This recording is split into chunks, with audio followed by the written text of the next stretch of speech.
대한민국 지금 법사위가 엄청나게 뜨겁고 엄청나게 시끄럽습니다. 그렇습니다. 네. 그리고 지금 국민적 관심이 굉장히 높은 일이 다 법사위 이슈이기 때문에 네. 이제 이 일 해결하는 것도 힘든데 그 내부가 또 정신이 없어요. 왜냐 거기 가보면 나경원이 있고, 아유 곽규태, 난리지. 막말. 그다음 주진우 있지. 예. 매 끼니마다요. 서울구치소로부터 윤석열에게 배급될 음식물 있지 않습니까? 아유. 이거를 포장 상태로 일단 받은 다음에 네. 구치소로부터 그렇죠. 독국물 검사를 뭔 실시했다라고. 웃기고 있네. 진짜. 조폭 조직하고 행태가 똑같아요. 뭔 일이 딱 생기면 야 형들이 다 뒤봐줄 테니까 네가 달려라. 윤석열이 적당히 봐줘라. 딱 그럼 지기현이 달리잖아요. 네. 그럼 실제로 이제 막 수사 들어오면 막아주고 네. 뭐 감사 조치도 적당히 퉁쳐주고 증거도 다 인멸시켜주고 검찰도 마찬가지인데요.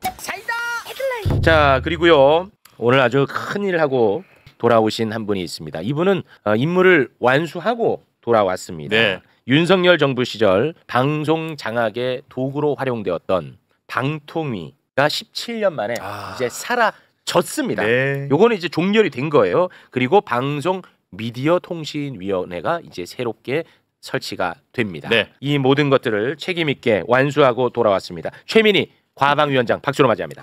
안녕하세요, 최민희입니다. 저는 그거보다 오늘 인상적이었던 게 최욱 씨 멘트에서 네. 뒤에서 응원하지 말고 앞으로 나와달라. 근데 거기에 붙인 말이 있었어요. 무서워 죽겠습니다.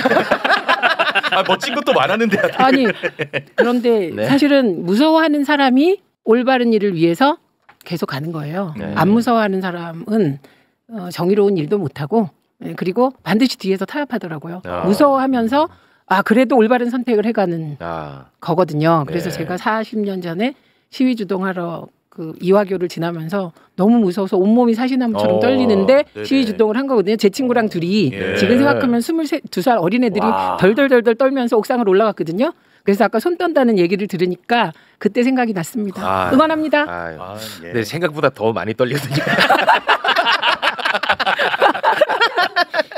아이고 맞습니다. 근데 떨리는 와중에도 네. 이게 너무 혼자서 재밌는 게 최민희, 김용남, 최민희 이 두 분은 대한민국 방송에서 원수로 만났던 사이입니다. 매번 아니 진짜 두 분이 항상 싸웠단 말이야. 각자 다른 정당의 그렇죠. 패널과 논객으로. 예. 그런데 오늘은 같은 당원으로 같은 자리에.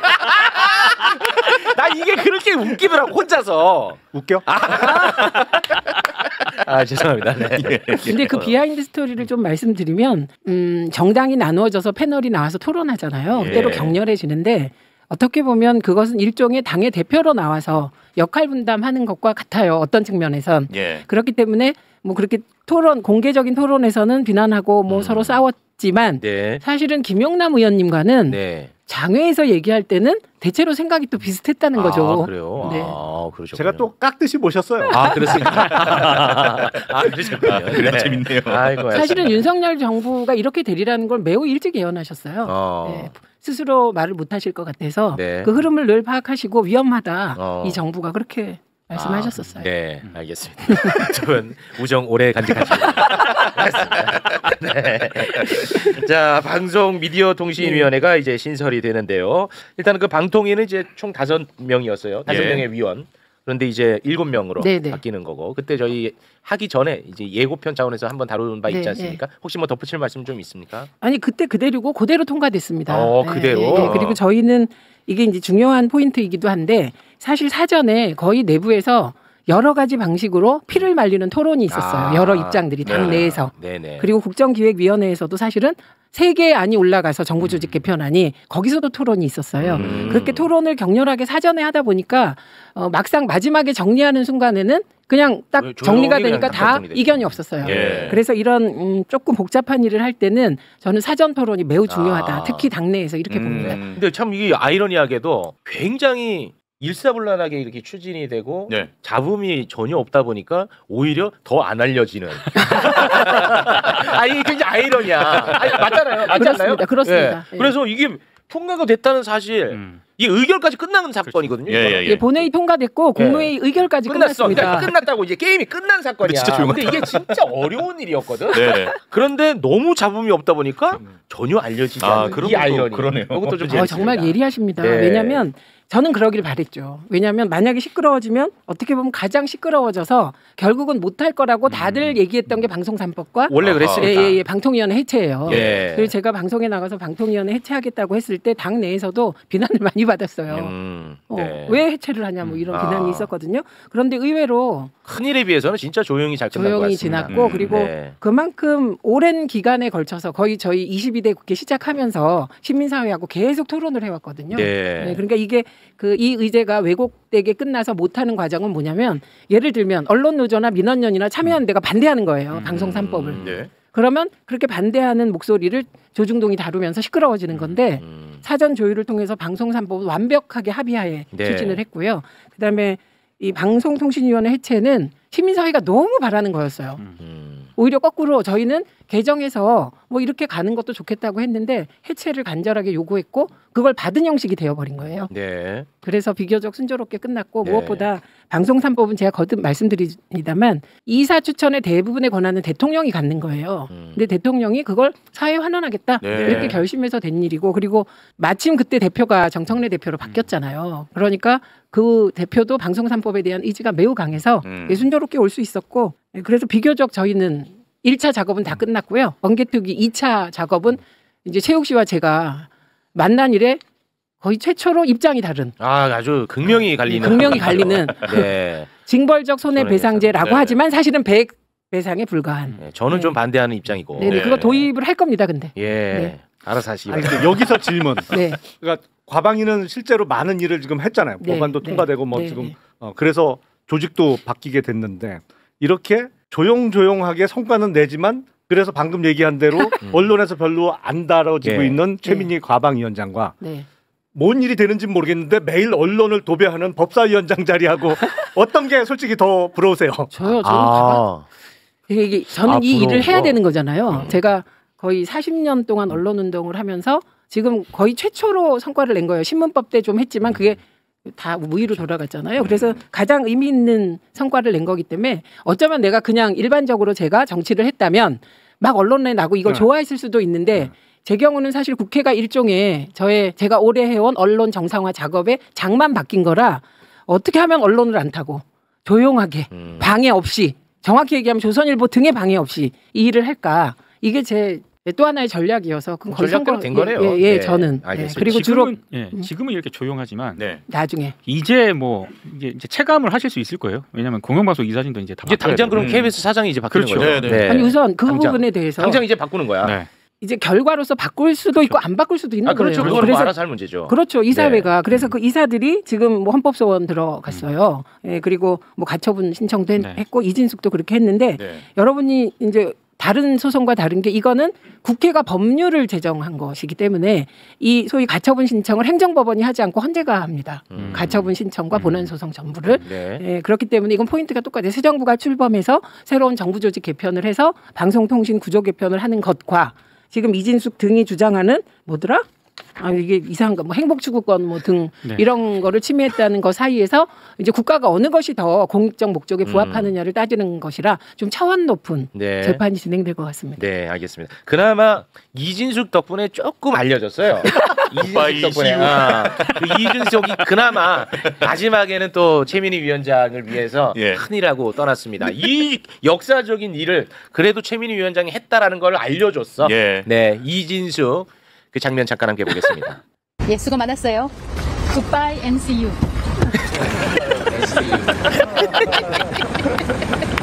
마지막까지 진짜.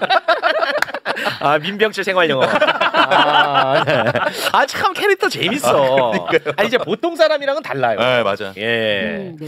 하여튼 이것 때문에 이게 마지막 퇴근길이야 하는 게 알려지면서 왜 그래? 방통위가 없어졌대 하면서 조금 알려지는 네. 계기가 됐습니다. 큰 역할 했죠, 이진수. 네. 그리고 저거하고 사진 한 장이 있었어요. 저는 그냥 투표하고 나오면서 앞에 있는 초선 의원이 아.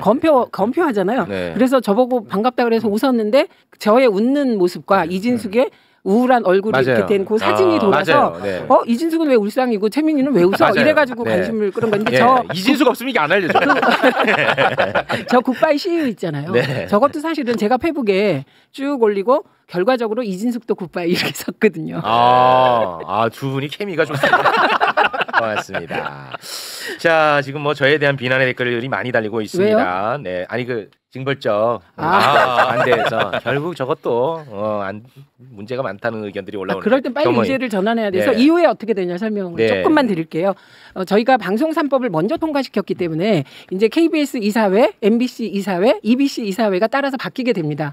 요걸 주도하는 기관이 방송미디어통신위원회예요. 네. 그래서 이제 대통령께서 아마도 가급적 빠른 시기에 위원장을 지명하시고 청문회에 들어갈 것 같고요. 그리고 국회도 이제 위원장에 대한 청문회를 하고 그다음에 상임위원하고 그리고 비상임위원들을 추천하는 절차에 조속히 들어가게 되면 네. 이제 KBS 이사회가 바뀌잖아요. 그렇죠. 그러면 KBS 이사회가 바뀌면 KBS 이사회가 기존 사장의 직무평가를 할 겁니다. 그렇겠죠. 아마도. 그래서 그 결과에 따라 잘했으면 남는 거고 그렇죠. 못하면 뭐 끝나는 거고 네. 이런 겁니다. 그래서 이 대목에서 그 파우치 밖에서 이거 역시 헌법 소원 하셨대요. 그런데 아마 자격이 없습니다. 그분은.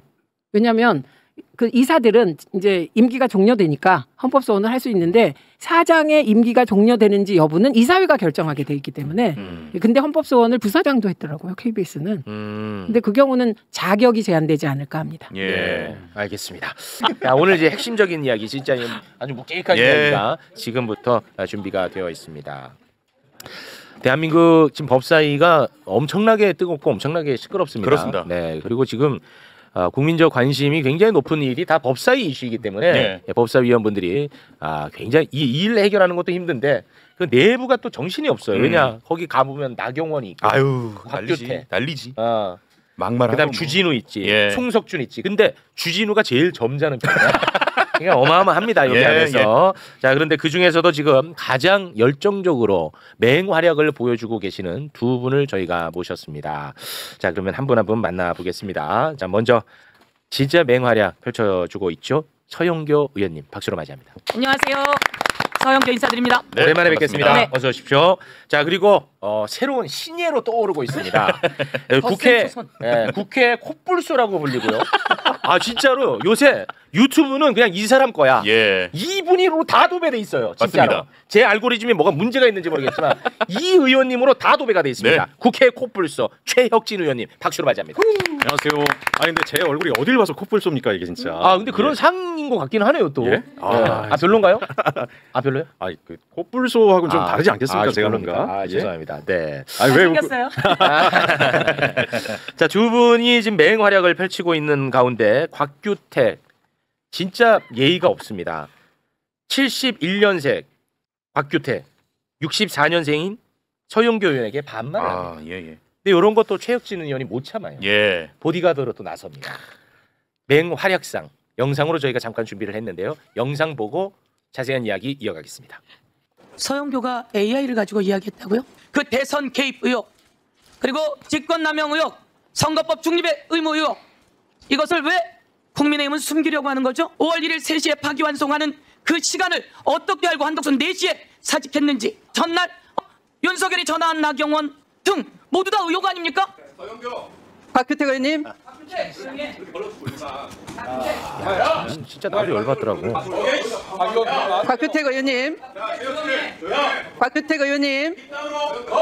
국민들이 지금 추석을 앞두고 복장 터지는 이 상황을 지켜봐야 되는 거 아닌가 생각을 합니다. 나경원 의원 오늘도 와서 궤변을 늘어놓고 있습니다. 법사위원이 돼서는 안 될 사람을 왜 용납합니까? 내보내야 합니다. 이 자리에 앉아 있으니까 이런 일이 반복되고 있지 않습니까? 서영교 의원이 가짜뉴스를 퍼뜨린다고요? 가짜뉴스는 본인들이 했다고 제가 분명히 말씀드렸습니다. 또 제보가 왔습니다. 또 다른 제보입니다. 김충식의 최측근이 육성 녹음 파일을 보내왔습니다. 김충식은 뭐라 그랬냐? 조이대를 잘 안다. 밥 먹었다. 밥 먹었다. 무슨 얘기를 했냐? 그냥 밥만 먹었다. 이거는 정말 가짜 뉴스 공화국입니다. 가짜 뉴스로 대법원장 흔드는 것, 가짜 뉴스로 사법부 흔드는 거. 조이대 대법원장의 행태에 대해서 대단히 큰 분노를 느낍니다. 자, 최혁진 의원님 발언을 듣고 가는 게 예의입니다. 감추고 싶은 게 많은 모양이에요. 다들 도망가시는 거 보니까. 방송으로라도 꼭 들으세요. 저한테 이런 얘기들을 하세요. 힘들겠다. 법사에 가서 하루 종일 국민의힘에서 애플 뜯어먹는 소리 듣고 앉아있으려면 얼마나 우라통이 터지겠냐. 괜찮습니다. 서민들이 더 힘든다는 거 알기 때문에 저는 괜찮습니다. 두 분의 맹활약. 전시에는 전사가 필요합니다. 그렇습니다. 전시에는 전사 필요해요. 예. 평시가 아닙니다. 전시입니다. 그렇습니다. 거센 초선이어서 얼마나 다행인지 몰라요. 진짜 대단하십니다. 진짜 내가 대단해요. 하고 있었는데 더 센 초선이 와서 힘을 보태줘갖고 네. 얼마나 좋은지 몰라요. 그렇습니다. 최혁진 화이팅! 대단히 저는 뭐 훌륭하십니다. 서영교 누님의 호위무사입니다. 케미가 좋으시네요. 71년생 곽규택이가 한참 선배님인 의원님에게 반말을 하는 거는 그거 나도 너무 화가 났어요. 그 장면 보면서. 예의가 없어. 예의가. 너무... 아무한테나 삿대질하고 그래요. 그거 안 누님한테도 되죠. 그러지만은 뭐 박지원 의원님한테도 막 이러고. 그 박지원 의원님한테 폐륜적 발언했잖아요. 그게 불과 얼마 전 아닙니까? 예, 맞습니다. 야, 근데 이상하게 의원님한테는 또 그렇게 안 하대요. 아니, 지난번에 그 저한테 먼저 지가 야했어요. 지가.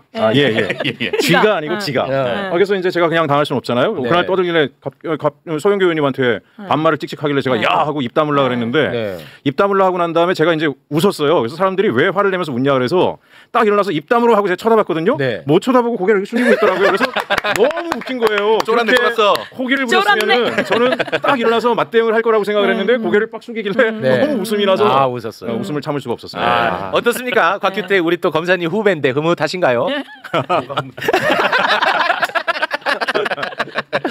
근데 진짜 너무 싸가지 없는 곽규택이 그렇게 하면 우리가 위니까 더 얘기 못할 거다 이렇게 생각을 한 거죠. 왜냐하면 한다고 또 다 받을 수는 없고 맞아요. 그래서 이제 적당히 고선에서 멈추고 싸가지 없는 정도까지는 했는데 우리 최혁진이 딱 일어나서 야 이렇게 보니까 그냥 꼼짝 못하더라고요. 우리 그 최혁진 의원님이 법사위에서 나이로도 제일 막내인가요? 아니 그렇진 않습니다. 그렇진 않습니까? 제가 보기보다 나이가 좀 들었습니다. 보기에는 사람들이 어려 보인다 그랬는데 그렇군요.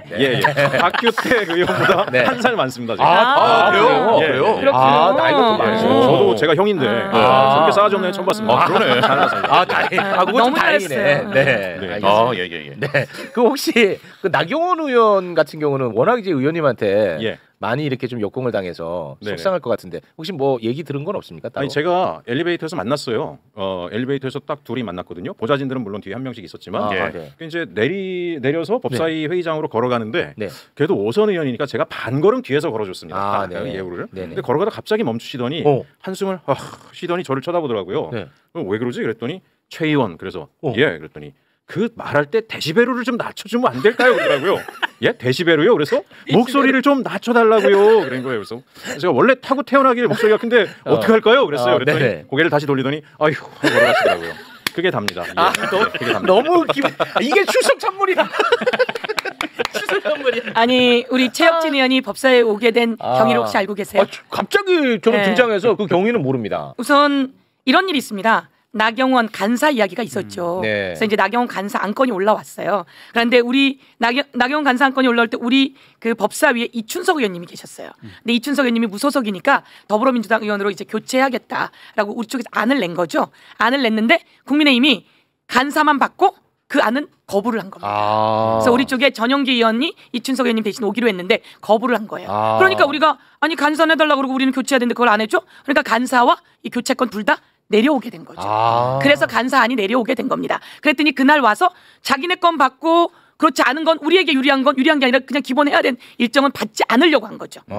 그래서 받지 않으려고 한 채로 와서는 해달라고 계속 빡빡 우긴 거예요. 그러니까 간사를 그냥 안 한 게 아니고 그런 사연이 있었던 거죠. 빡빡 우기면서 나온 이야기가 초선은 가만히 앉아있어 아무것도 모르면서 라고 하고 그게 사과가 안 되고 지나오게 된 겁니다. 그래서 저희가 고민한 끝에 그럼 무소속을 무소속으로 바꾸자. 그래서 최혁진 의원이 오게 됐고 그들은 아주 큰 실수를 하게 되고 더 센 초선이 오게 된 겁니다. 야, 이거 진짜 전화위복이네. 그렇죠. 전화위복입니다. 더 센 초선이 왔고 그 사이에 나경원은 남편이 법원장인 게 밝혀졌고 아니 남편이 법원장인데 어떻게 법사위에서 간사 역할이며 법사위 활동을 하겠어. 이건 완전한 이해 충돌입니다. 그래서 간사가 되고 있지 못한 거다라고 하는 이 팩트를 국민들께 알려드리고 보고 드립니다. 그럼 오히려 국민의힘이 우리 의원님을 법사위원으로 오게 한 거죠. 초대한 거네요. 그렇게 됐는데요. 야, 재밌네. 저도 딱 왔는데 그 정말 뭐 기본이 안 돼 있더라고요. 국민의힘이. 그러니까 예를 들어 뭐 서영교 의원님이든 김용민 간사님, 심지어 추미애 위원장님 얘기할 때도 6-7명이 모기만한 목소리로 막 옹알옹알대는데 들을 수가 없어요. 짜증이 나가지고 참고 있는데 갑자기 박지원 의원님이 저렇게 저 보시듯이 물끄러미 저를 보고 계신 거예요. 순간 저는 그거를 눈빛으로 읽었습니다. 한 방 박아라. 이거는 우리의 큰형님이 지금 나한테 신호를 보내셨구나. 그래서 이제 저는 예의가 발라요. 예의 바른 사람. 예의 발라요. 그래서 이제 시키는 대로 눈빛으로 읽고 막 한 거죠. 그랬더니 박지원 의원님이 저한테 이러셨어요. 저는 이게 지금 내가 잘하고 있는 거야. 계속 이래야 되겠구나. 훌륭합니다. 훌륭해요. 나 진짜 너무 좋더라고. 네, 너무 시원시원해요. 너무 좋아. 그리고 우리 의원님한테 좀 죄송한데 무소속 의원이 그렇게 해주니까 좀 부담도 덜하고 너무 좋더라고. 아니 왜냐면 정부 여당이 조금 그런 게 있단 말이야. 부담이. 죄송해요 의원님한테는. 근데 저는 너무 좋더라고요. 근데 이게 지금 곤란한 게 제가 민주당에 있는 선배님들한테 좋더라 나는. 저는 도대체 민주당에 복당 신청을 했는데 언제쯤 복당이 가능할까요? 그랬더니 저한테 뭐라 하는지 아세요? 잘하고 있어. 무소속을 조금 더 하면 안 되더라고요. 정말 굉장히 좀 난감합니다. 죄송한데 죄송할 거 없습니다. 잘하고 있습니다. 훌륭하십니다. 당으로 들어오고 나면 그렇게 하기 쉽지 않을 수도 있어요. 그러니까. 그래서 빛이 나고 있잖아요. 빛납니다. 다들 이렇게 위로를 해주시는데 죄송하긴 하지만 조금만 더. 하시고 나면 박지원 대표님이 물건이야. 무소속 기간이 좀 길어질 그럴 우려가 있습니다. 죄송합니다. 고맙습니다. 오늘 이제 그 두 분의 특화된 이슈가 많이 준비가 되어 있는데 요즘 뭐 서영교 의원발 보도가 많이 나오더라고요. 근데 그거 가기에 앞서서 요거만 짧게 교도소장 김현우 잠깐 좀 혼내고 가도록 하겠습니다. 김현우 교도소장은 문제가 많아도 너무 많습니다. 심각합니다 이거. 윤석열 1차 구속 당시 교도관 7명이 24시간 수발을 들었다는 어제 저희가 전달을 해드렸는데 거기서 그치는 게 아닙니다. 이 교도소가 진짜 윤석열의 휴양지였던 것 같아요. 휴양지. 그러니까 지금 교도소장 바뀌고 힘들어하는 거야. 그렇죠. 그때는 완전 자기 세상이었어. 심지어 거기 김희상군까지 있었다. 독극물 들어있었다. 라는 이야기가 새로 나왔습니다. 그러니까 매 끼니마다요. 서울구치소로부터 윤석열에게 배급될 음식물 있지 않습니까? 이거를 포장 상태로 일단 받은 다음에 구치소로부터 그렇죠. 독극물 검사를 실시했다라고. 웃기고 있네 진짜. 먼저 먹어보고 이제 주는 그런 거였고요. 그리고 더 황당한 것은 윤석열의 독거실이 있는데 거기 복도 쪽 창문이 당연히 있겠죠. 거기 가림막을 설치해달라고 경호처가 요청을 했고 이걸 또 구치소에서 오케이를 했습니다. 그리고 원래는 독거실에 양 옆에 방을 비워둔 것으로 우리가 알고 있었잖아요. 그렇죠. 맞아요. 근데 거기에다가 하나를 더 비웠더라고요. 그래서 총 3개의 수용실을 모두 비웠는데 나머지 1개 수용실에는 그럼 뭘 했느냐? 지금 나가고 있습니다만 그 전담팀 있지 않습니까? 그 전담팀이 24시간, 24시간 교대로 상주하면서 아예 저기에서 근무를 했다라고 합니다. 진짜 이게 저희 집의 왕이죠, 왕. 여기가 이제 과밀화 때문에 아주 골치 아픈 곳이거든요. 그렇죠. 저기 써 있네. 152%라고. 그리고 다른 수감자들하고는 아예 그냥 차단하는 가벽까지 설치를 했다는 거예요. 왜냐면 저런 범죄자랑 나는 같이 있을 수 없다라고 생각을 했나 봐. 진짜 휴양지 맞네. 휴양지. 거기에다가 출정 또는 면담을 위해 수용실 밖으로 나갈 때 저 아까 보시면은 전용구가 있었어요. 저 옆으로 오른쪽에 있네. 전용구를 통해서 또 나갔다라고 합니다. 그리고 저기에서 자유롭게 CCTV도 없이 막 돌아다니고 그랬다는 거야. 빤스만 입고. 빤스만 입고는 뭐 제 내피셜입니다. 그건 제 내피셜인데. 그건 제가 봤어요. 그건 이제 2차 때니까. 우리가 2차 때. 체포하러 갔을 때 봤어요. 깜짝 놀랐어요. 문을 딱 열었는데 진짜 짧게 있고 그리고 엽기적으로 성경책을 보고 있는 거예요. 성경책이 조그만 성경책이 아니라 전 그런 성경책은 처음 봤어요. 이따만한 성경책을 탁 보고 있으면서 특검이 문을 딱 여니까 착 쳐다보는데 너무 놀란 거죠. 우리 그 영상보다 깜짝 놀랐어요. 네, 있습니다. 봤어요. 그 본 얘기는 뭐 잘한 건 아니니까 이거는. 돌아다닌 것까지는 못 봤고요. 네네네. 알겠어요. 요게 이제 1차 때 이런 식으로. 그러니까 얘가 지금 이제 교도소장 바뀌었잖아요. 그러니까 너무 힘든 거야. 힘들지. 그러니까 계속 나가겠다고 얘기를 하고 결국은 보석 신청을 했는데 다행히 오늘 결과가 나왔죠. 네, 보석 신청 기각됐습니다. 보석 상태 유지를 했는데요. 사실 보석 신청 이유가요. 실질적인 방어권을 좀 보장을 해달라. 그리고 건강이 안 좋다. 이런 이유로 재판부에 보석을 청구했는데 기각했습니다. 네. 아니 이 상상이 갑니까 이거? 이런 특혜. 이 김현우는 문제가 좀 많이 심각해 보이는데요. 아니 그러니까 제가 보기에는 그 교도관들을 차출해 갖고 3교대로 24시간 돌렸다는 거잖아요. 맞습니다. 아무리 봐도 그거는 이제 물론 교도관들이야 구치소장이 시켜서 한 거더라고요. 했을 텐데 직권남용 혐의가 좀 짙어 보여요. 교도소장. 왜냐면 직권남용죄가 조문이 그렇게 돼 있거든요. 직권을 남용하여 의무 없는 일을 시켰을 때 성립하는 죄거든요. 물론 이제 타인의 권리 행사를 방해하거나 의무 없는 일을 시켰을 때 직권남용 권리 행사 방해죄가 되는 건데 그 교도관들이 그러니까 3교대로 밤까지 새가면서 그렇게 할 의무는 없는 거죠. 그게. 그렇죠. 근데 의무 없는 일을 시킨 거지. 교도소장이. 그렇습니다. 그런 게 다 직권남용죄. 이건 반드시 처벌을 받아야 될 것 같아요. 처벌입니다. 처벌. 기본 규칙을 걔도 그 규칙 지키지 않았고 수용소 규칙 지키지 않았고 그 수용소 안에 규칙이 다 있는 거거든요. 맞습니다. 그런 거 전혀 지키지 않았으면 이건 처벌 대상이죠. 제가 또 서대문 형무소에 살아봐서 알거든요. 별 얘기를 다 하시네요. 아니 얼마나 무서웠는데요. 우리는 저는 이화여대 총학생회장으로 가서 그 교도관들에게 얼마나 무서웠는데요. 들어가는 날부터 앉았다 일어났다를 몇백 번을 시킵니다. 왜냐하면 길을 들이기 위해서. 그리고 그 안에서 민주화 운동을 하는 여성 학생들은 머리끄댕이 잡고 질질 끌고 다니는 곳이 교도소입니다. 그리고 연필 하나를 갖고 있을 수 없습니다.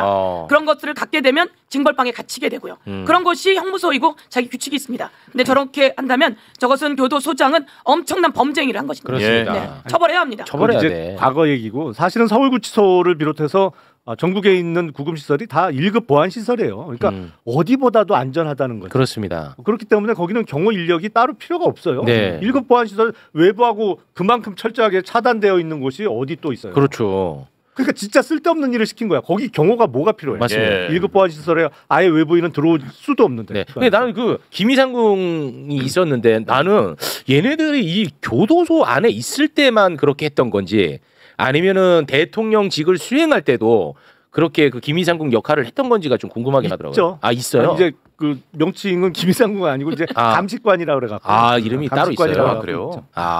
근데 그거를 이제 교도소 안에 들어가 있으니까 경호원들이 그걸 했던 거예요. 침 뱉지 않았을까? 경호원들이. 아니 이거 다 이거 할 수 있잖아. 네. 재미있는 상상입니다. 고맙습니다. 자, 그러면 지금부터는 이제 본격적으로 사법부 이야기를 좀 해보겠습니다. 심각합니다. 대한민국의 사법부에 큰 암덩어리가 생겨. 그러면 대한민국 사법부를 위해서라도 그걸 도려내야 되는데. 당연하죠. 지금 보니까 대한민국의 사법부가 병이 들어도 이거 제대로 치료할 수 있는 제도가 없어 보여요. 제 눈에는 이게 매우 심각합니다. 지귀현 이야기부터 좀 해볼까 하는데 지귀현이는 법을 어겨가면서 윤석열이를 풀어줬습니다. 이거는 제가 볼 땐 심각한 이건 병입니다. 그리고 대한민국 역사에 길이 남을 만큼 매우 중요한 내란 재판을 하고 있는데 지연시키고 있습니다. 그리고 룸살롱 접대 의혹이 있습니다. 그리고 증거인멸 의혹이 있습니다. 휴대전화를 얼마나 많이 교체를 했습니까? 그런데 대법원에서는 지귀현이의 징계 수위를 공수처의 수사 결과를 보고 결정을 하겠다는 거야. 그러면 공수처가 수사를 잘하게 도와줘야 될 거 아닙니까? 그런데 공수처가 지귀현에 대한 압수수색 영장을 청구를 했더니 그 사법부가 기각을 했다며. 이게 뭐야? 그러니까 구체적인 사유는 알려지지 않았는데요. 공수처가 일단 지귀현 부장판사의 유흥업소 룸사롱 접대 의혹과 관련해서 압수수색 영장을 청구를 했는데 기각을 한 것으로 확인이 됐고요. 이게 청탁금지법은 공수처 수사 대상이 아니거든요. 그래서 뇌물 혐의에 대해서 이제 수사를 해야 되는데 이렇게 되면은 강제 수사가 필수적입니다. 그래서 이제 압수수색 영장을 신청을 했는데 기각을 했고 공수처가 조만간 또 압수수색 영장을 법원에 다시 청구할 계획이라고 합니다. 아니 그래서 지금 언론에 나오더라고. 그 압수수색 영장을 청구했을 때 기각되는 확률이 봤더니 1%야. 기각 확률이 1%? 기각률이 1%야. 그거 소개 좀 해주십시오. 실제로 지난해 10월에요. 국정감사할 때 민주당 박균택 의원이 대법원으로부터 이제 관련 자료를 제출을 받았거든요. 압수수색 영장 발부 현황입니다. 최근 5년 그러니까 2020년부터 2024년 사이에 검찰이 청구한 압수수색 영장 발부율이 91%. 근데 법원이 청구된 압수수색 영장에서 일부 내용만 인정해서 발부한 것까지 만약에 더 합치게 되면 당연히 합쳐야죠. 발부율은 99%입니다. 와, 물론 이거 또 잘못된 거죠. 그런데 왜 하필이면 지귀현이 것만 이렇게 딱 기각을 시키냐고. 심지어 대법원에서 공수처 수사 결과 보고 이게 징계를 하겠다고 해놓고 이 자식들은 이렇게 한다? 이거 목소리 좀 내주세요. 이거 진짜 농락이에요, 농락. 아니 그러니까 이제 우리가 지금 법원이나 검찰이 하는 이런 행태에 대해서 복잡하게 들여다볼 필요가 없어요. 그러니까 이제 지금 도대체 검찰이 왜 저렇게 하냐, 법원이 왜 저따위 짓을 하냐, 딴 거 보지 마시고 지나간 홍콩 느와르 영화 이런 거 한 3편 보잖아요. 그냥 똑같습니다. 조폭 조직하고 행태가 똑같아요. 뭔 일이 딱 생기면 야 형들이 다 뒤봐줄 테니까 네가 달려라. 윤석열이 적당히 봐줘라. 딱 그럼 지귀현이 달리잖아요. 그럼 실제로 이제 막 수사 들어오면 막아주고 뭐 감사 조치도 적당히 퉁쳐주고 증거도 다 인멸시켜주고 검찰도 마찬가지인데요. 뭐 사건 하나 딱 터지면 김용남 전 의원님이 아주 잘 아실 거라고 생각해요. 현직에 계실 때 그런 행동은 안 하셨겠지만 뭔 사건 딱 터지면 저 밑에 애들한테 야 네가 다 했다 그래. 가족 먹는 거 다 책임져 줄게. 가벼운 형사처벌 받는 거 정도에는 눈도 깜짝 안 합니다. 가벼운 형사처벌 받고 딱 들어오면은 경징계로 딱 보호해 줍니다. 아주 가벼운 징계로. 그다음에 승진시켜줘요. 정말 문제가 돼가지고 옷 벗고 나가게 되게 되면 대형 로펌에 얘기해가지고 돈 많이 받으면서 노후 생활할 수 있게 해줍니다. 완전히 깡패 조직하고 돌아가는 패턴이 똑같아요. 그러니까 이걸 우리가 세밀하게 뭐 법리적으로 이해할 필요가 없이 그냥 깡패 새끼들이다라고 생각하면 쟤들의 행태가 다 보입니다. 지기현이는 깡패 놈들의 행동대장 노릇을 지금 하면서 나는 조직의 영웅이 되고 있다 이러고 이제 앉아 있는 거예요. 문서석으로 조금 더 계셔주시면 잘했죠? 네, 야, 박규태 너무 잘했어. 아니 제가 최혁준 의원님 생각하기에는 말씀 듣다 보니까 약간 버거운데. 자, 우선 의원님. 네, 그 실제로 직연을 처음 제보한 사람이 이야기하잖아요.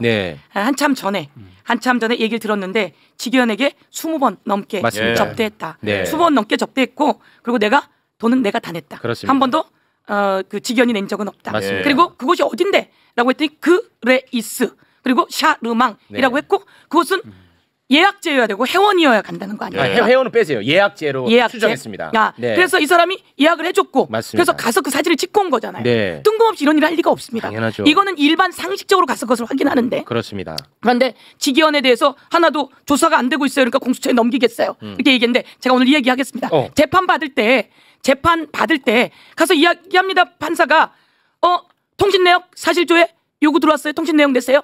계좌 그동안 돈 쓴 거 내세요. 그리고 어디 갔었는지 그 일정 내세요. 이렇게 하면서 재판하는 거예요. 재판할 때 그게 기본이에요. 그런데 그 법원이 직위원을 조사하면서 그 기본을 조사하지 않은 거죠. 그걸 조사하지 않고 공수처에게 통치게 된 거죠. 그런 것은 법원이 직위원을 조사할 생각이 전혀 없다는 것이고 이 직위원을 조사해서 들어가면 제가 이야기하고 싶은 건 또 그다음에 이야기하겠지만 누구랑 연결되느냐? 법원에 있는 다른 사람들과 다 연결됩니다. 그리고 법원에 있는 다른 사람들 떠나서 또 이 직위원을 봐주고 있는 조의대하고 연결될 수밖에 없습니다. 이렇게 다 연결될 수밖에 없는 거다 이 말씀 드리면서 그리고서는 자기네는 법원이 영장을 기각했다. 이렇게 다 숨길 줄 알았지만 대한민국에 서영교와 최혁진이 있어요. 조의대 잡고 가잖아요. 우리 직위원 잡고 가잖아요. 그래서 다 나오잖아요. 나오더라고. 다 나오고 저희가 다시 직위원에 그 뭐라 그럴까 운행 일지 아니면 일정 다 받아내겠습니다. 그거 정리하겠습니다. 것도. 잠깐만요. 조희대로 바로 연결을 하겠습니다. 조희대 갑시다. 왜냐면 이게 다 연결돼 있는 얘기야. 조희대의 사인 회동설. 조희대도 공직자고 사인 회동설이 함께했다고 알려져 있는 한덕수도 공직자잖아. 그러니까 두 공직자, 두 사람의 관용 차량 동선을 한번 확인해 보자. 너무나 자연스러운 문제 제기입니다. 그런데 조희대 대법원장님은 운전의 독립을 보장해야 되기 때문에 운행 일지가 없답니다. 이게 웬 말입니까? 대법원의 입장이 실제로 나왔어요. 우리 의원님이 요청을 한 거야. 이겁니다. 자, 요청을 했단 말이야. 간단하게 한번 좀 볼까요? 아니 먼저 대법원 입장 볼까요? 입장이 이렇습니다. 조희대 대법원장뿐만 아니라 전임 대법원장, 현 대법관들의 관용차 운행 일지도 따로 관리하지 않고 있다. 정말 믿을 수 없는데요. 이 부분에 대해서는 서영교 의원님이 부탁을 드리겠습니다. 있을 수 있는 얘기입니까? 말이 안 되죠. 우리 최욱 앵커도 어디 가는지 일지가 정해져 있는데 일반 기업도 어디 가는지 다 있다는 거예요. 다 있습니다. 제가 다 물어봤고요. 군대 다 어디 있습니다. 가는지 다 있고요. 이 일지는 다 있습니다. 그런데 이 일지를 못 내겠다고 한 겁니다. 이게 지금과 같이 아주 중요한 시기엔 일지를 내야 되는 게 기본 아니겠습니까? 일지를 내야 되는데 기본이고 그래서 제가 대법원 쪽에 알아봤습니다. 그랬더니 하는 말이 일지는 작성하지 않으면 이거는 업무 방기입니다. 책임을 물어야 합니다. 이렇게 이야기하더라고요. 그렇습니다. 그럼에도 불구하고 일지를 내지 않았다고 하는 것은 자기의 구린 것을 숨기고 싶은 것이다. 그렇게 말씀드릴 수 있을 것 같고요. 아니 어떻게 나라에서 운행하는 차량의 일지가 없습니까? 그 말이 안 되죠. 말이 안 되는 거죠. 국민이 낸 세금으로 하는 일지 그것도 대법원장이 너무나 중요한 사람이 움직이는 것은 그 운행 일지가 다 있어야 하는 것이죠. 그렇습니다. 자 그리고 서영교 의원님이 또 하나 요구한 게 있어요. 조희대 당신의 일정과 관련한 자료를 나한테 한번 줘봐라. 왜냐? 조희대의 만행 다시 한번 좀 올려주시겠습니까? 조희대의 만행. 자 이걸 보면은 4월 22일부터 너무나도 말도 안 되는 일정이 움직이지 않았습니까? 그래서 이런 것들을 한번 잘 살펴보고자 조희대 너의 일정표를 한번 좀 나한테 줘볼래? 라고 했더니 제출을 했거든요. 제출을 했는데 정작 서영교 의원님이 보고자 했던 거 다시 말해 국민들이 보고 싶었던 그 일정 이재명 대통령의 공직선거법 파기환송 그 기간의 일정을 보고 싶었던 거 아니겠습니까? 그것만 쏙 빼고 보냈어. 맞습니다. 와, 나 또 말하면서 이건 아니잖아요. 너무 황당하지 않습니까? 황당하죠. 그 일정이 온 세상이 다 봤잖아요. 그러니까 숨기고 싶은 일정은 다 숨겼어. 근데 그 일정까지 숨기고 가지고 온 거죠. 그래서 이 일정표를 보면 4월 21일 날 있다가 5월 28일 날 툭 뛰어갑니다. 지금 있었던 이 세상에 가장 소중한 일정들이 없어졌어요. 가장 소중한 일정만 없어요. 말이 되냐 진짜로. 이거 진짜 이거 농담이야. 그런데 재판 받을 때 검사님 재판 받을 때 가서 일정 갖고 오세요. 일정 다른 거 갖고 왔어요. 빼고 갖고 왔어요. 그럼 뭐예요? 증거인멸 또는 유죄. 그리고 너 차량 어떻게 타고 다녔는지 블랙박스랑 갖고 와봐. 안 갖고 왔어요. 그럼 유죄. 그렇게 되는 거 아니에요? 네. 이게 증거인멸이고 유죄의 증거 아닌가? 그렇습니다. 이렇게 말씀드립니다. 네. 이거 심지어 자 다시 조희대 만행 좀 올려주시겠습니까? 자 우리가 궁금한 게 이제 4월 22일부터지 않습니까? 예. 자 요거 좀 내려주시고요. 근데 조희대에 업무 추진비도 제출하라고 했나봐. 네. 근데 업무 추진비를 받았는데 아까 4월 22일부터 우리가 관심 대상 아닙니까? 예. 4월 23일에 대법원 구내식당에서 전원 합의 간담회. 를 했나봐. 예. 근데 거기서 뭐 이것저것 먹어갖고 42만 원을 썼나봐. 그 42만 원에 대해서 보낸 거야. 근데 아까 일정 보내라고 했는데 요 일정도 전원 합의 간담회 이거를 쏙 빼고 보냈어 또. 그렇습니다. 이거 보내다가 아차 놓친 거지. 요거는 온 거지. 맞아요. 요거는 온 거지. 맞아요. 이게 국회의원이 하는 일이지. 그렇지. 근데 이거는 국회의원 플러스 국민을 우롱한 거죠. 맞습니다. 맞아요. 네. 어제 제가 대법원 앞에 가서 조희대 대법원장이 국회 불출석한 거 규탄 1인 시위를 했어요. 5시 좀 넘어서 이제 퇴근 시간 맞춰서 가려고 갔더니 현장에 1인 시위 늘 와서 하는 분들이 몇 분 계시더라고요. 그분들이 저한테 와서 인사를 하더니 조금 있으면 조희대 대법원장이 나올 거라는 거예요. 다시 조금 지난 팩을 한대요. 여기 한 5분 10분 서 있으면은 조희대 대법원장 나오니까 그때 딱 구호 외치고 하면 된다고 얘기를 하더라고요. 근데 6시가 지나도 안 나오고 6시 한 15분쯤 차를 바꿔 타고 나가는 것 같더라고요. 그러니까 6시 전에 퇴근하면 안 되잖아요, 공직자가. 그러니까 국회의원이 앞에 와서 1인 시위하고 있다니까 맨날 5시 지나면 나가다가 어제만 6시 조금 지나서 나간 거예요, 어제만. 그것도 들킬까 봐 차량을 바꿔 탔는데 저희 보좌관이 차 안에 누가 있나 열심히 보다 보니까 신호대기 때문에 서 있는데 조희대 대법원장이 타고 있었던 거예요. 차를 왜 바꿔 탔냐라는 생각이 드냐면 거기 1인 시위하는 분들은 차량번호를 외우고 계시더라고요. 그래서 그분들은 이제 차가 딱 나오면 앞에 가서 막 외치고 그러시나 봐요. 근데 이분들이 나가는 줄 몰랐어요. 차번호 다른 번호를 탄 거죠. 그러니까 지금 차량 운행일지를 내지 못하는 데는 여러 가지 이유가 있을 것이다. 저는 생각을 합니다. 그러니까 다른 차도 탔을 가능성이 있고 여러 가지가 있는데 내지 못하는 이유는 아니 2차 타다 2차 타면 그거 기록 안 해놓습니까? 안 해놓을 수가 없죠. 다 기록할 수밖에 없고 다 되어 있습니다. 그런데 내놓지 않은 것은 구린 흔적이 있는 것이고 또 내놓는다고 해도 또 뭔가를 빼놓고 내놓을 가능성이 있고 그렇죠. 그리고 그러다가 업무 추진비는 하도 논란이 되니까 안 내놓을 수가 없어서 업무 추진비를 냈는데 4월 23일께 나온 거야. 간담회 한 게. 그 전에 3월 28일도 간담회 한 게 나온 거예요. 이들이 그 전에 4월 22일 전에 무슨 일을 했는지도 갑자기 의심이 가기 시작하는 거죠. 진짜 그러네. 그러면 4월 21일 이들의 일정표가 더 궁금해지네 갑자기. 뭘 했을지 전원합의체에 회부되기 전에 이자들이 뭐 예를 들어서 만나가지고 간담회를 했다든지. 와 이거 어질어질합니다 진짜. 그렇습니다. 낱말은 새가 듣고 반말은 쥐가 듣습니다. 이 세상에 아니 땡 굴뚝에 연기 나지 않습니다. 조희대는 외모로는 그렇게 간이 커 보이진 않습니다. 그런데 지금 그렇게 간 큰 일을 할 때는 뭔가 혼자 하지 않았을 가능성이 있다라고 하는 건 저는 뭐 의혹으로 던지고요. 그렇지만 혼자 했어도 아주 큰 문제가 있는 거다라고 생각하고 어떻게 국회에서 요구하는 이런 자료를 거짓으로 낼 수 있는가? 이 거짓은 유죄의 정황 아닙니까? 그래도 의원님, 의원님은 이제 그 정치적 중량감이 있는 분인데 외모와 간의 크기, 그 상관관계가 없는 것에 대해서까지 말씀은 좀 삼가 주시면 좋을 것 같습니다. 대한민국이 아주 중요한. 저는 근데 깜짝 놀랐습니다. 어떻게 그런 일을 벌일 수 있고, 어떻게 이렇게 일정을 거짓으로 낼 수 있고 빠뜨리고 운행일지를 비치하지 않는다고 이야기를 하는지 이에 대해서 규탄하지 않을 수 없습니다. 그렇습니다. 더 찾아보고 더 진실을 밝혀내도록 하겠습니다. 아니 나 같으면 얘네들이 지금 계속 억울해하잖아. 그럼 나 같으면 운행 일지표를 딱 내가지고 민주당을 막 공격하는데 활용할 것 같아. 나 같으면 오히려 내지. 내서. 왜냐하면 그 꼭 운행 일지표랑 한덕수의 동선이 안 맞다고 해서 사유내동이 없었다는 증거는 못 되거든. 그렇잖아요. 그러면 자기들 입장이 더 유리하단 말이야. 프레임 전환하기도 쉽고. 나 같으면 내겠어. 그리고 민주당 공격하겠어. 근데 그것도 없대. 운행일지 안 했으면 그 관련자 전부 다 고발해가지고 다 책임지게 해야 될 뿐 아니라 운행일지 작성도 안 하고 지난 수년간 차량을 이용했으니까 그동안의 기름값과 차량 감가상각까지 전액을 다 환수 조치해야 됩니다. 훌륭합니다. 당연히 환수 조치해야 됩니다. 이상하죠? 이 부분은 진짜 너무 냄새 많이 나죠. 아니 근데 그 전속 기사들이 있잖아요. 그 기사들은 운행일지를 적는 게 그 분들의 그 업무의 큰 그렇죠. 부분인데. 그렇죠. 당연하죠. 세금 민간 사업자도 저게 이제 차량을 타게 되면 그게 비용 처리하기 위해서 운행일지를 적거든요. 네. 운행일지를 적어야 또 그 세무 당국에서 그 차량 유지비에 대해서 맞습니다. 비용으로 인정해주기 때문에 네. 운행일지를 지금까지 계속 안 적었다는 건 좀 이상한데요. 그렇습니다. 그러니까 운행은 한 기록이 없는데 휘발유 값을 계속 타가면 문제가 될 거 아닙니까? 예, 그렇습니다. 그러니까 그렇죠. 운행일지를 적는 그렇죠. 거라고. 예. 그래서 예산 문제 때문에라도 적어야 돼요. 당연합니다. 예. 이거까지 설명을 해야 된다는 게 말이 되냐고. 그렇죠. 근데 마치 뭐 운전에 독립이 있는 것처럼 너무 뻔뻔하게 독립. 네. 우리 조희대 대법원장님뿐만 아니라 전에도 운행일지가 없었다는 말도 안 되는 얘기를 합니까? 말도 안 되는 소리죠. 아, 예. 그리고 제가 또 체크해봤습니다.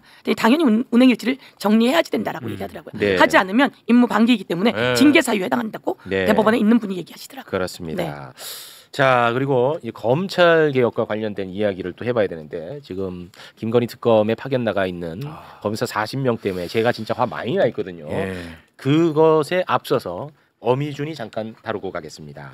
검찰 개혁은 민생이라는 걸 너무 잘 보여주는 사건이 바로 이 어미준 사건입니다. 예. 쿠팡 일용직 노동자들에게 퇴직금을 주지 않으려고 했던 이 쿠팡 불법의 정황이 다 드러났어요. 예. 핵심 증거를 싹 빼버렸어.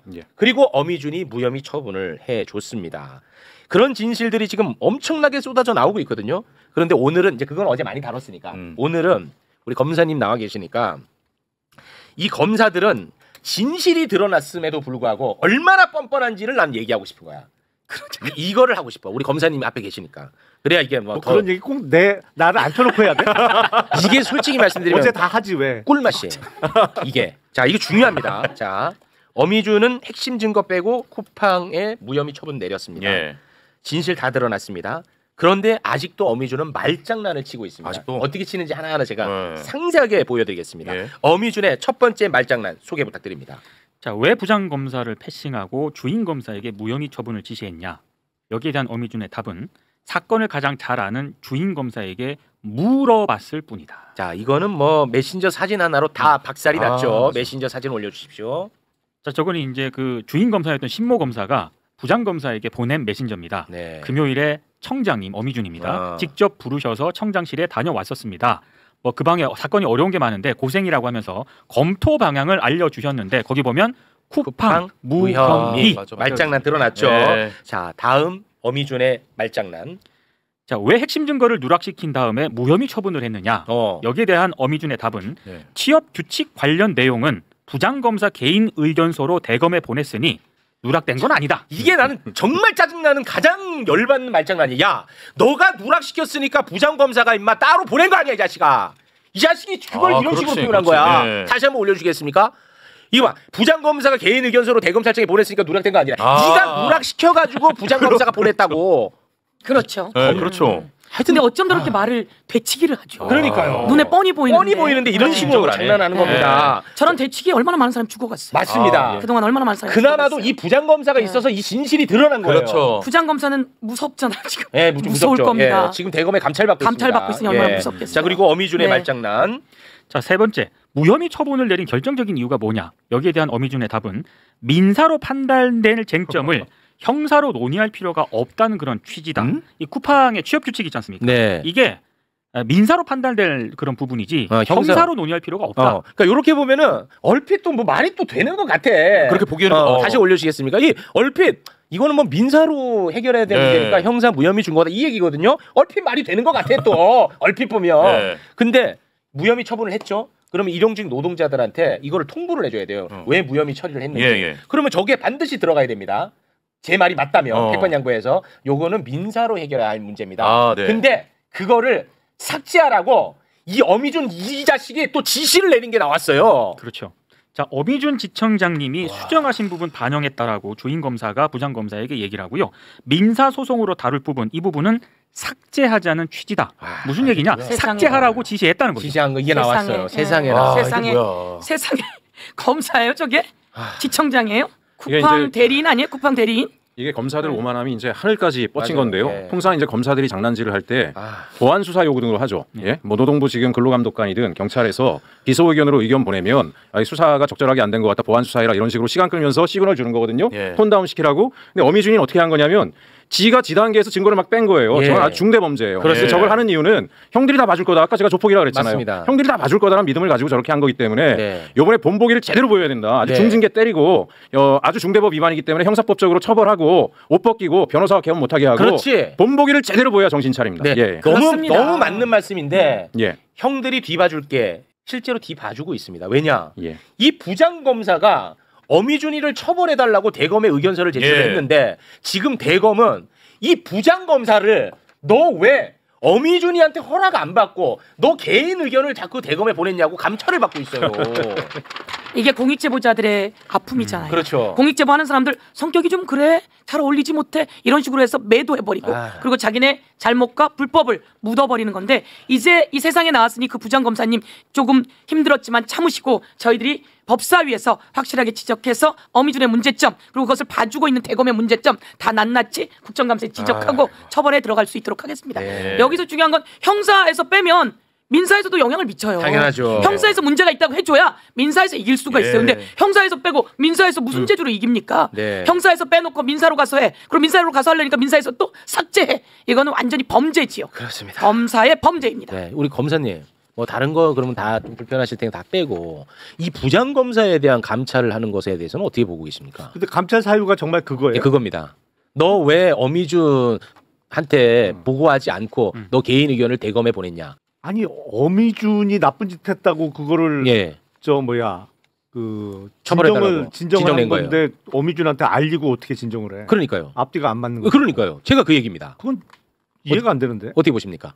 그게 맞다면 말이 안 되는 거죠. 그거는 논리적으로 모순되지. 그렇죠. 그러니까 지금 지청장이 사실은 이제 속된 표현으로 이제 뭐 전형적인 사건을 말아먹은 케이스 같은데 주임 검사 불러다가 뭐 이거 빼라 뭐 이건 어떻게 해라. 그 지청장이 이렇게 직접적인 결론을 지시할 수가 없는 거고 기본적으로 그리고 결재 라인이 있기 때문에 부장을 거쳐서 뭐 의견을 전달을 하든지 해야 되는 건데 직접 불러서 거의 뭐 무혐의 구약식 결론까지 내줬으니까 거기서 성격 있는 검사 만났으면 기록 던지고 오지 거기다가 네가 해라 그러면서 던지고 왔는데 그 정도 저기는 없었던 것 같아요. 근데 감찰 사유는 정말 이해가 안 되는데. 그렇죠. 그게 다라면. 감찰한 것까지 저희들이 다시 들여다봐야 되고요. 어미준은 그동안 그런 일을 많이 해왔습니다. 많이 해왔고 한명숙 총리 때도 마찬가지였고 맞습니다. 그런 어마어마한 일들을 하고 저희가 몇 대에 걸쳐 문제 제기했지만 살아나왔고 벗어나왔어요. 그게 핵심입니다. 그런데 이제 검찰의 문제점들이 세상에 낱낱이 드러났고 그리고 또 구체적으로 들어가기도 쉽지 않습니다. 그러나 이것을 이렇게 언론이 많이 이야기해주기 때문에 이제 어미준만큼은 처벌해야 세상이 바로 잡힌다 이렇게 생각합니다. 그렇습니다. 자 그렇기 때문에 검찰 개혁을 한 겁니다. 그렇죠. 1차 검찰 개혁을 했어요. 그런데 특검 수사를 볼모로 검찰 개혁을 반발하고 조롱하는 김건희 특검 검사 40명. 여기에 대해서 이제 민주당 차원에서 비판을 좀 세게 하니까 지금 일부 검사들은요 사표 제출도 불사하겠다라는 입장이고 파견 검찰 수사관 일부도 조기 복귀를 희망한다라는 보도가 지금 나오고 있는데 여기서 그치는 게 아니라 지금 검찰 내부에 있는 검사, 내부에 있는 검사의 이 조롱의 수위가 너무 심각합니다. 특검 검사 말고 검찰 내부에 검사. 있는 그 조롱의 수위가 진짜 심각합니다. 난 이거 읽으면서 나 뒷목 잡고 쓰러질 뻔했는데요. 그 가운데 장진영 부장검사의 내부 게시판에 쓴 글 좀 소개 부탁드립니다. 이게 이제 조롱이라는 걸 염두에 두고 들으셔야 됩니다. 조롱입니다. 현재 특검 수사가 우리나라에서 얼마나 중요하고 의미가 있는 사건이냐.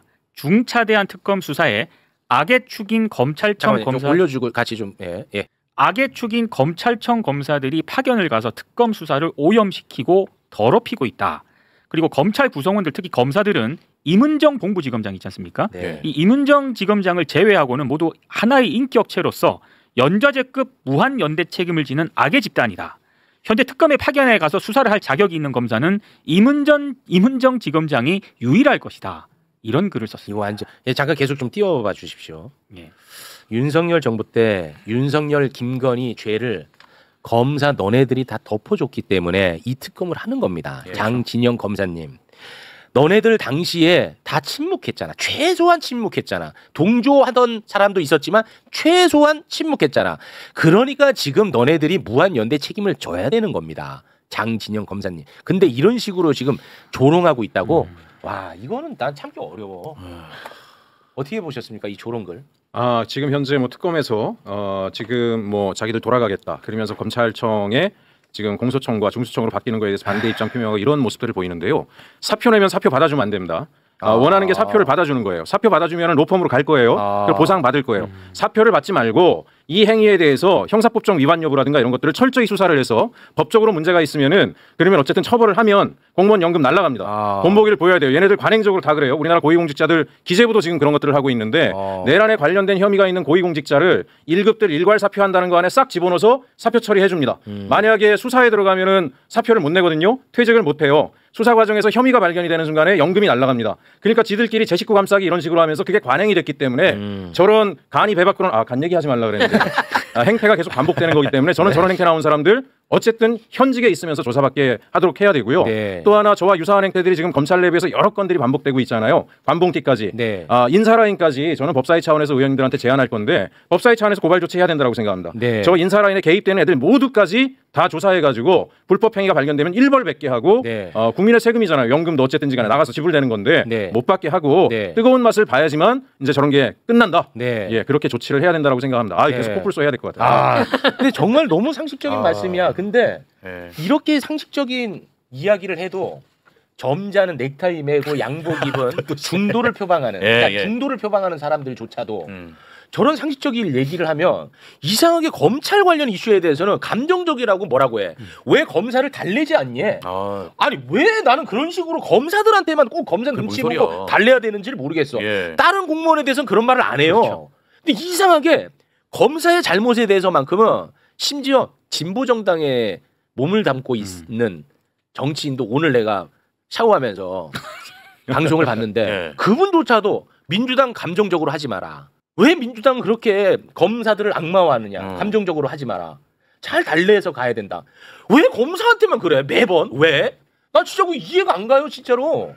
이런 훌륭한 내 관점에서 이렇게 훌륭한 분들을 굉장히 감정적인 사람 그런 것 같아요. 굉장히 과격한 사람으로 계속 프레이밍합니다. 감정적이 아니고 감성적인 사람들입니다. 감성적인. 난 진짜 이해가 안 가더라고. 나 진짜 검찰만 나오면 그래. 맞아요. 진짜 이상하게. 여기서 좀 정리해야 될 일은 그런 것 같습니다. 대한민국의 검사들 잘합니다. 잘하고 좋은 검사들 많이 있고 잘해왔고 그런데 일부 특정한 검사들이 여기서 장난치고 조작하고 그런데 이것이 대한민국 전체를 흐트러뜨렸고 그래서 검찰개혁에 문을 열고 닫게 한 자 윤석열의 잔재들이 계속 남아있고 말씀처럼 이 검사들은 자신들에게 모든 것을 빼앗는다고 생각하는데 이 검찰 폐지 법안이라고 하는 것은 잘 정리되는 겁니다. 검사는 오해 사지 않게 기소에만 집중하고 수사하면서 장난치지 않게 여러분에게 가름말을 타준 겁니다. 그게 공소청을 만든 거고 중대범죄수사청은 지금 수사해야 될 것들이 얼마나 많습니까? 이 마약사범이라든지 중대한 수사들은 중대범죄수사청이 빨리 집중해서 수사하고 국수본이 집중해서 수사하고 그래서 가름말 잘 탄 겁니다. 그럼에도 불구하고 자기네들이 많은 권력을 갖고 있다고 생각했고 뺏긴다고 생각하고 있는 거죠. 그리고 특검에 있는 여러분을 대상으로 하는 게 아님에도 불구하고 그렇게 화들짝 놀라갖고 하는데 이 대처는 잘못된 거죠. 잘못된 것이고 이것은 특검은 특별하게 수사하라고 법에 있는 것이고 이 법은 국회라고 하는 입법기관이 국민의 마음을 받아서 만든 법이고 이제는 검찰청이 정리되고 분리돼야 되는 시기가 돼서 한 것인데 이것을 특검에 있는 검사들이 이상한 행동을 했다. 잘못된 겁니다. 아주 잘못된 거고 잘못된 이 사람들이 계속 그런 마음을 갖고 있다면 특검 수사 앞으로 제대로 못합니다. 제가 보기엔 새로 저희가 특검을 더 지원하기로 법을 개정했기 때문에 새로운 사람들로 구성돼 나가야지 되고 정리할 사람들 정리해버려야 하고 거기에서 잘못된 선동을 했다라고 하는 것에 대해서는 징계하고 처벌 가야 된다 이렇게 생각합니다. 대단히 죄송합니다만 지금 다른 의원님이 빨리 가셔야 된다고 해서 여기서 마무리를 지어야 될 것 같습니다. 네. 오늘 두 분 귀가 좀 많이 아픈데요. 두 분이 계시니까 나경원 왜 한숨 쉬었는지 알 것 같아요. 그러나 그동안에 쌓였던 스트레스는 좀 날아간 분이 있었습니다. 서영교 의원님, 최혁신 의원님 두 분 마무리하면서 한 말씀만 하겠습니다. 그만하세요 이제. 아니 조이대 이제 문제가 많이 드러났습니다. 직위원 문제도 많이 드러났습니다. 그렇습니다. 저희들이 지적함으로써 거기 허점들이 드러나고 이것들이 큰 구멍이 되어서 이제 사법부 개혁해내는데 그리고 사법부에 내란 잔재 뿌리 뽑는데 아마 지금이 새로운 기점이 될 거다. 이렇게 생각하고 저희들에게 힘을 좀 모아 주십시오. 알겠습니다. 두 분 대단히 고맙습니다. 감사합니다. 자, 시간이 좀 많이 흘러서요. 빠르게 좀 진행을 해야 될 것 같습니다. 어제 이제 국군의 날이었는데 국군의 날 행사 관련해서 저희가 전달을 해드렸습니다만 전문 그 기념사에 대해서는 저희가 어제 못 다뤘잖아요. 근데 그게 또 이제 중요한 대목들이 좀 많이 있었거든요. 네, 맞아요. 대한민국 안보와 관련된 이슈들이 많이 있었기 때문에 그 부분을 잠깐 이야기를 나눠볼까 합니다. 대한민국 최고의 군사 전문가 포스타 출신 국회의원 김병주 의원님을 경례로 마주합니다. 전진! 고맙습니다. 아 오랜만에 뵙겠습니다. 네. 네. 경기도 전문가 김병주입니다. 아 경기도 전문가. 또 뭐 꿈을 꾸시나 보군요.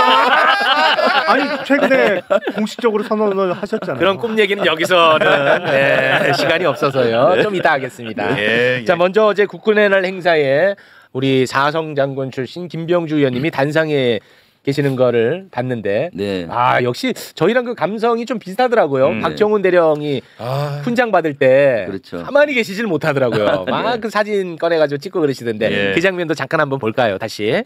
다음은 보국훈장 3일장 박정훈 해병대령입니다. 보국훈장 3일장 해병대 사령부 해병대령 박정훈 이하 내용은 같습니다. 아 왜냐면 이건 진짜 역사적인 명장면이거든요. 훈장을 달아주시겠습니다. 수상단은 자리로 복귀하시겠습니다. 다음은 보국포장. 이게 왜냐하면 이게 대한민국 군인들에 의해서 최소한 잡혀 들어갈 뻔했던 두 사람이에요. 박정훈 대령, 그렇죠. 이재명 대통령. 네. 최소 두 사람 잡혀 들어갈 뻔했어. 군인들에 의해서. 근데 그 두 분이 한 분은 군 최고 통수권자가 됐고 한 분은 포상을 받는 이 장면. 너무 영화 같잖아. 그렇지 않았나요? 그렇죠. 사실 저 장면은 역사적인 장면입니다. 역사적인 장면이야. 왜냐하면 무너진 법치가 다시 정상화됐다. 무너진 정의가 다시 정상화됐다라는 상징적인 의미예요. 장면이야. 그래서 제가 와 저건 역사적인 장면이다 하고 사진기 들면서 야 역사적인 장면이야 그랬더니 옆에 있던 부승찬 박사는 그렇지 우리 진짜 그래서 그걸 찍어서 바로 SNS에 올렸죠. 역사적인 장면은 맞죠. 역사적인 장면이고 법치가 살아났다. 그리고 나서 행사장 끝나고 나서 박정훈 대령 불러서 만났어요? 만났죠. 칭찬 좀 진짜 하고 너무 기쁘다. 네. 법치가 살아난 상징이고 정의가 바로 선 상징이다. 그걸 진짜 가서 내가 축하해드렸어요. 축하하고 그랬더니 박정훈 대령도 너무 고마워하더라고요. 네, 그래서 그 사진도 또 찍어서 올렸어요. 그러시군요. 네. 왜냐하면 우리 국민들이 그걸 볼 필요가 있잖아요. 그렇습니다. 네, 그럼요. 네. 근데 제가 좀 궁금한 게 있었는데 그 이번에 그 훈장 수여식 할 때 와 오늘 내가 드디어 김문상 대령 움직이는 모습을 볼 수 있겠구나. 굉장히 기대를 했거든요. 헬기를 지연시키는 바람에 그 덕분에 우리가 또 계엄을 막을 수 있었던 핵심적인 성과를 내신 분이거든요. 김문상 대령. 근데 저는 동영상으로 아직까지 한 번도 본 적이 없어요. 김문상의 얼굴을. 또 어제 포상 안 받던데 어떻게 된 겁니까? 글쎄요, 그건 저도 확인해봐야겠습니다. 모르는 거 여쭤봤어요.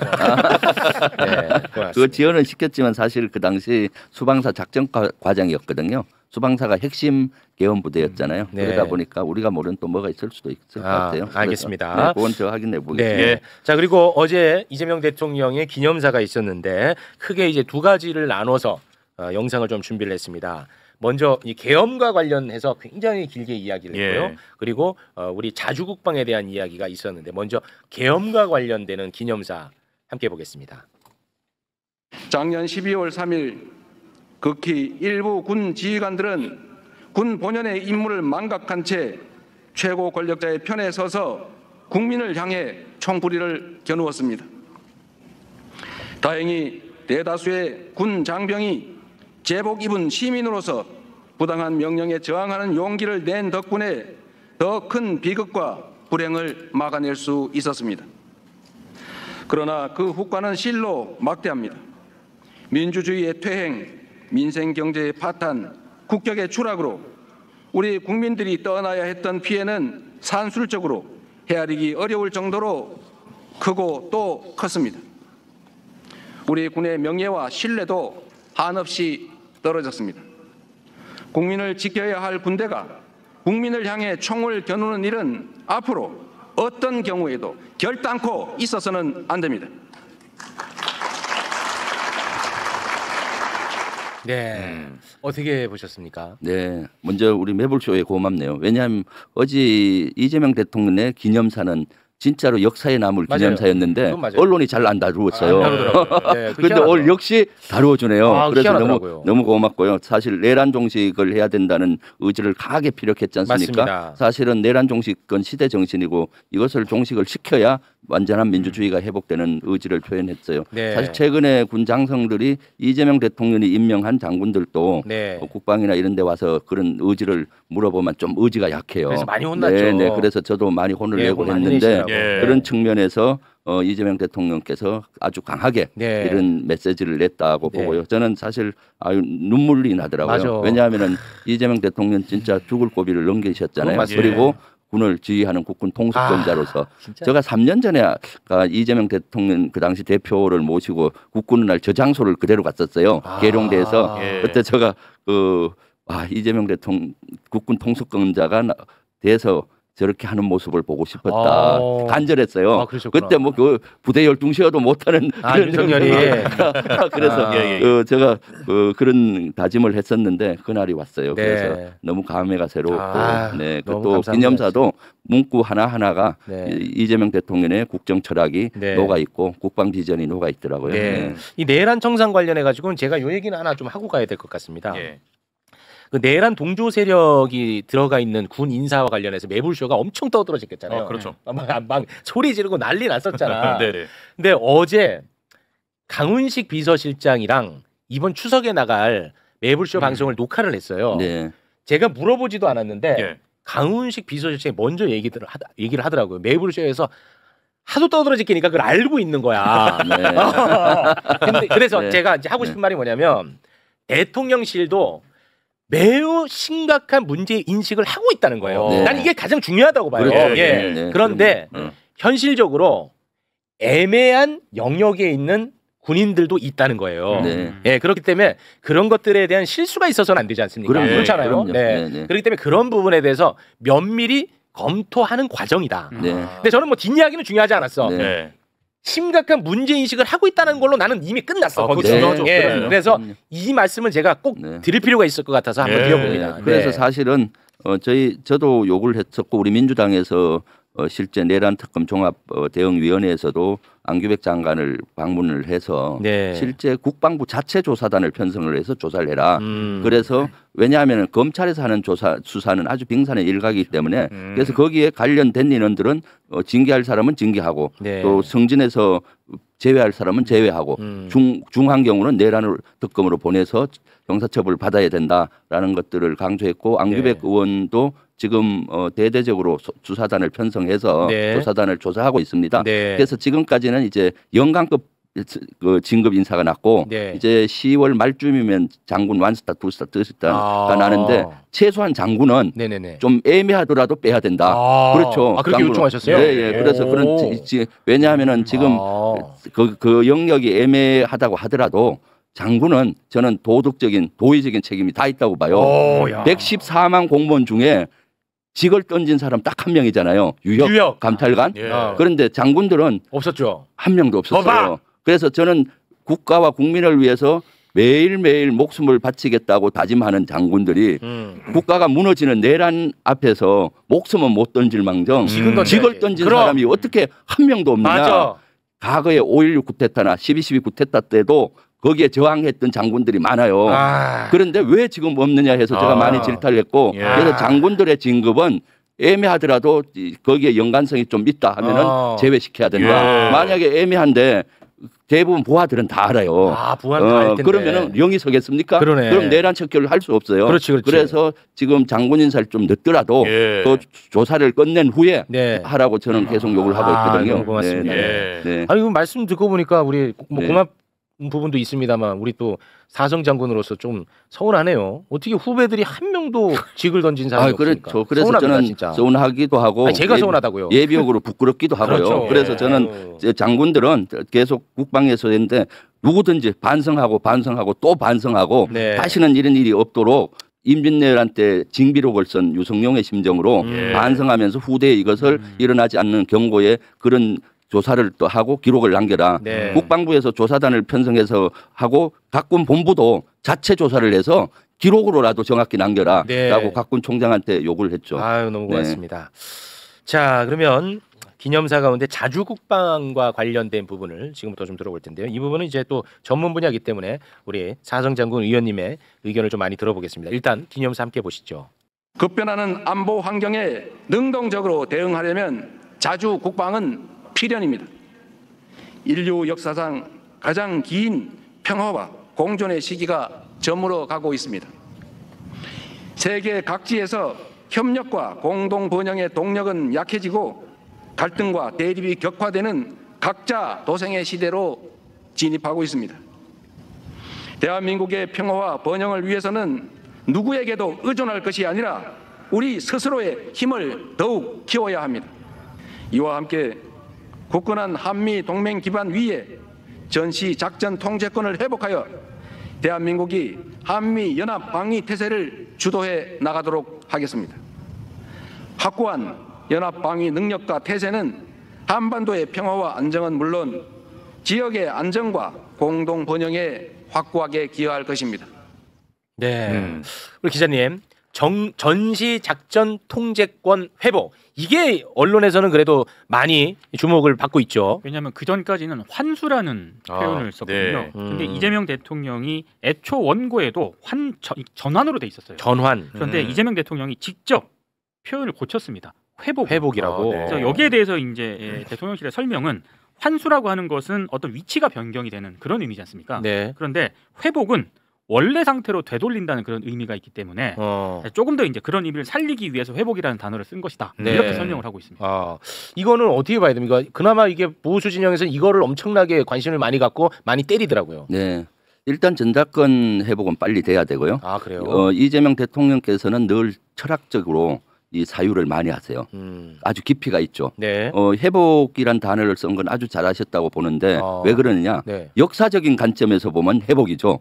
역사를 통해서 모든 국가는 우리 국가들이 우리 대한민국도 5,000년 동안 작전권을 가지고 있었죠. 뭐 그렇죠. 그러다가 6.25 때 어려우니까 이제 유엔 사령관한테 당신이 좀 지휘해 주시오라고 맡긴 건데 그것을 이제 회복하는 거죠. 원래 가지고 있던 거를 다시 하는 것이 회복인 거고요. 그렇죠. 그다음에 뭐 전작권 전환이니 한순이 뭐 이런 거는 지엽적인 요 과정을 보면은 전환하느냐 그렇죠. 뭐 이런 관점이죠. 그러네요. 역시 이재명 대통령께서는 역사적인 관점에서 철학을 갖고 계시다. 네. 그래서 이런 회복을 쓴 것이고 이것은 원래 우리가 고유로 갖고 있어야 되는 거고 그래서 회복을 해서 정상 국가로 가는 것이다라는 그런 의미로 저는 받아들였거든요. 근데 보수에서는 이건 무슨 안보는 이제 뭐 포기했냐 뭐 이러던데.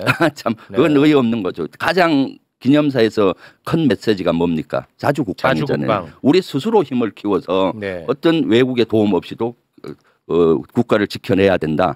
외국에 의지했던 역사적으로 국가나 군은 멸망의 길로 갔어요. 외세에 의존하던 국가는. 일단 힘을 갖는 거죠. 이 자주국방은 양병적인 차원을 강조한 거예요. 우리가 스스로 키울 수 있는 힘을 가져야 된다. 그리고 전시가 되면은 한미 동맹과 같이 간다.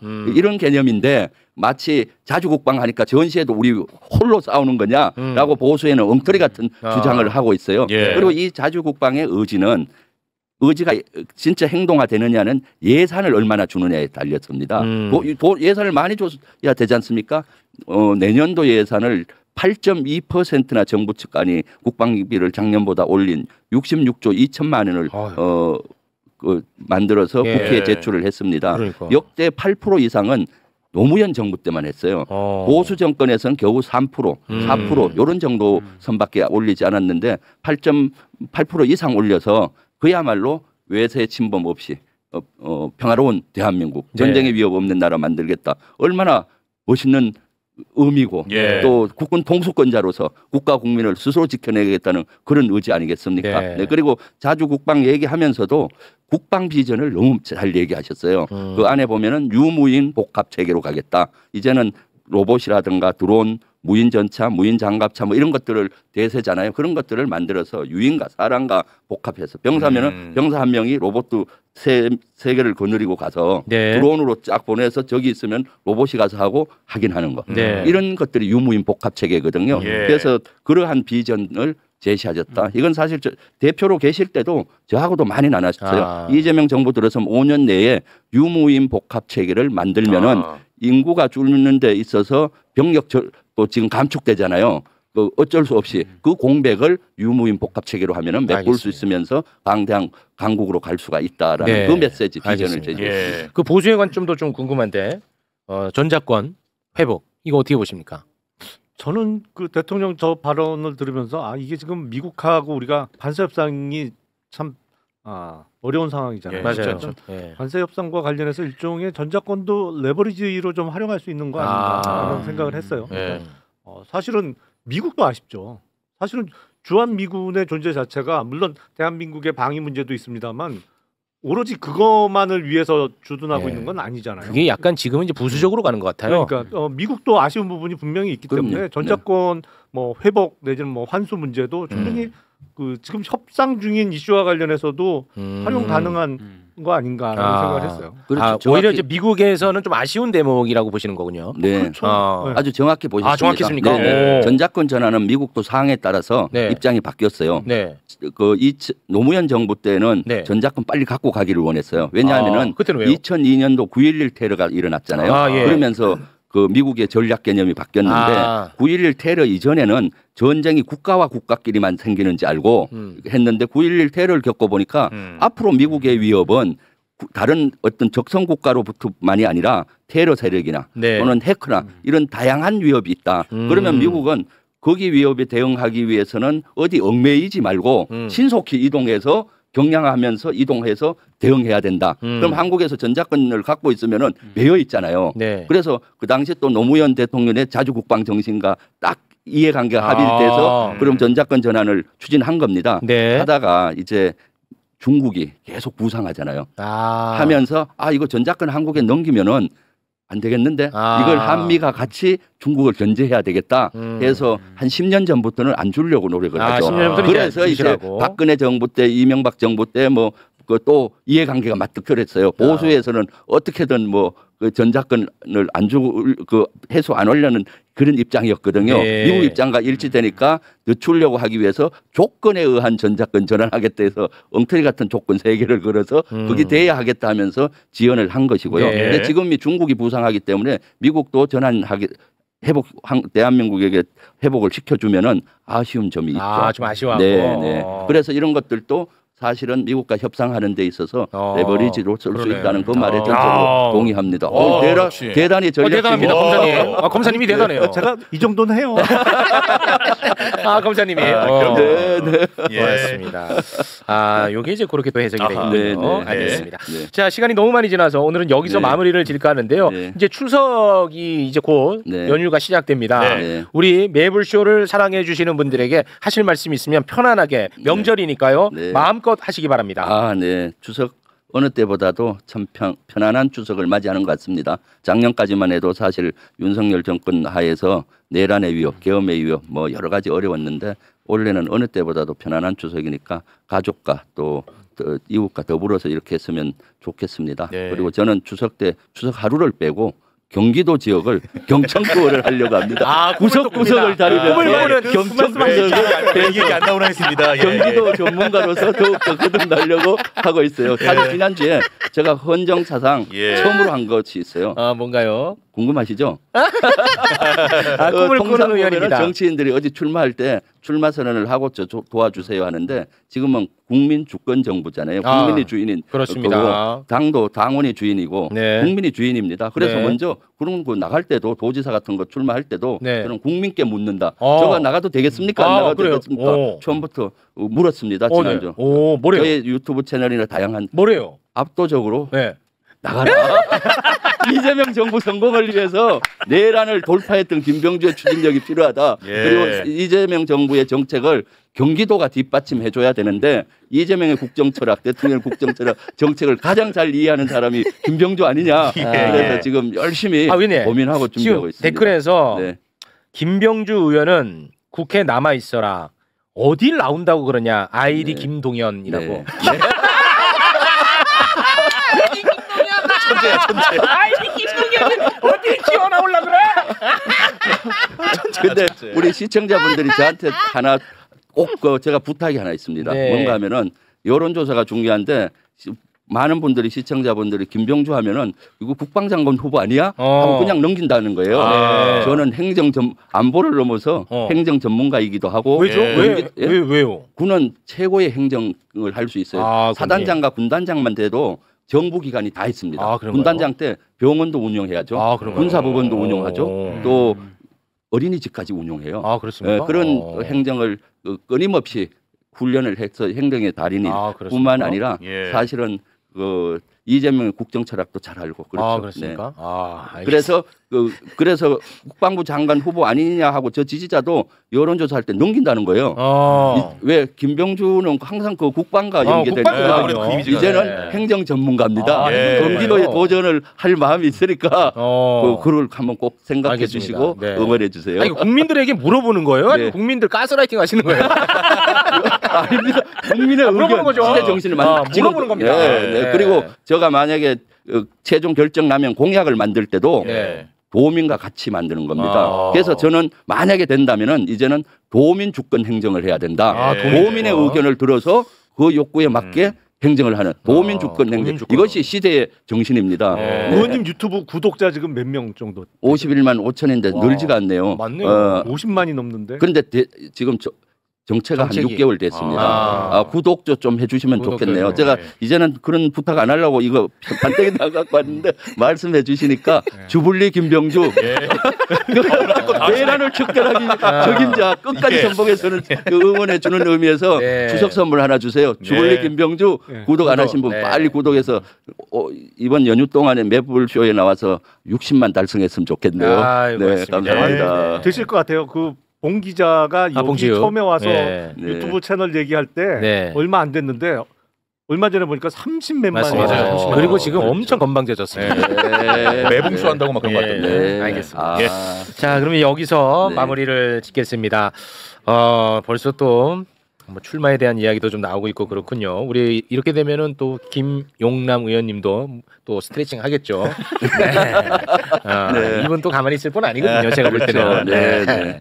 김용남 의원님도 스트레칭을 하지 않을까. 아니, 일단 싶습니다. 용방불패 TV 구독자부터 늘려줘요. 좀. 아니 봉 기자보다 내가 이제 적어졌어. 그래요? 용방불패인가요? 용방불패. 저도 구독 바로 하겠습니다. 아유, 감사합니다. 자, 그러면 함께해 주신 세 분과는 여기서 인사를 나누겠습니다. 세 분 대단히 고맙습니다. 감사합니다.